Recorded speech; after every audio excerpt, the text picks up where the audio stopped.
క్రీస్తునాథునియందు ప్రియమైన సహోదరి సహోదరులారా, ఈనాటి దివ్య గ్రంథ పఠనాలు మనకు ఒక గొప్ప ఆధ్యాత్మిక సత్యాన్ని తెలియజేస్తున్నాయి. అది ఏమనగా, దేవుని యొక్క కృప మన ఆలోచనలకు, పరిమిత అంచనాలకు లోబడదు, కానీ మన ఆలోచనలకు మించి వినయము, విశ్వాసము, విధేయత ద్వారా పనిచేస్తుంది అన్న సత్యాన్ని ఈనాటి గ్రంథ పఠనాలు మనకు తెలియజేస్తూ ఉన్నాయి. ఈనాటి మొదటి పట్టణంలో నామాను వృత్తాంతాన్ని మనం చూస్తూ ఉన్నాము. నామాను గొప్ప సైన్యాధిపతి, సూర్యుడు, ప్రపంచంలో గౌరవనీయుడు. అయినప్పటికీ తాను కుష్ఠరోగంతో బాధపడుతూ ఉన్నాడు. జీవితంలో కావలసినవన్నీ ఉన్నాయి, కానీ ఆరోగ్యం, సంపూర్ణత లేదు. ఇదే మన జీవిత సత్యం కూడా.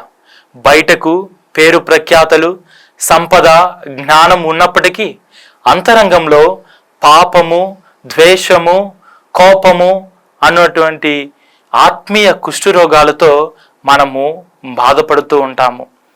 దేవుడు నామానును స్వస్థపరిచిన రీతి చాలా సాధారణమైనది.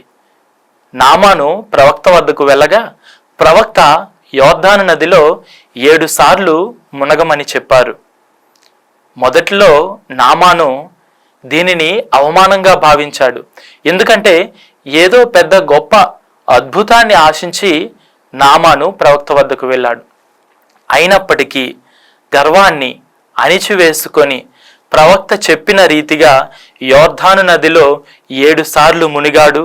కేవలం భౌతికంగా మాత్రమే కాక హృదయ శుద్ధి కూడా కావించబడ్డాడు.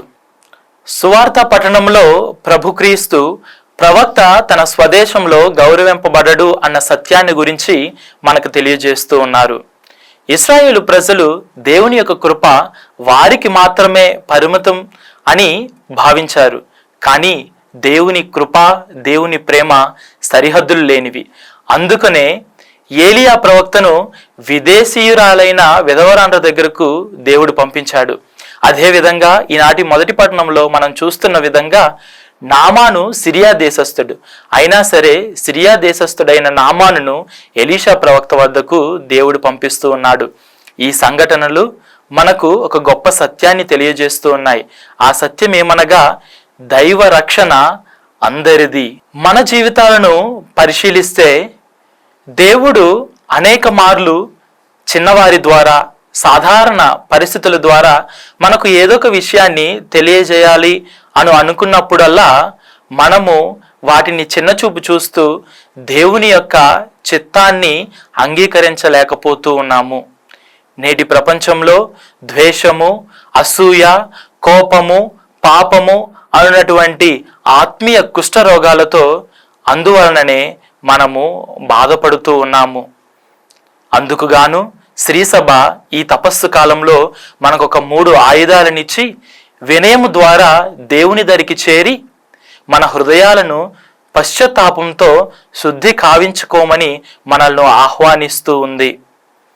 కాబట్టి నామాను వలె మనము కూడా గర్వాన్ని అణిచివేసుకొని దైవవాక్కును దైవ చిత్త ప్రకారము జీవించే విధంగా ప్రయాసపడడానికి ఈనాడు ఈ దివ్య గ్రంథ పఠనాలు నేర్పిస్తున్న సందేశాన్ని మన మనస్సుల్లో ధ్యానిస్తూ ఆ దేవాది దేవుణ్ణి ప్రార్థించుకుందాం.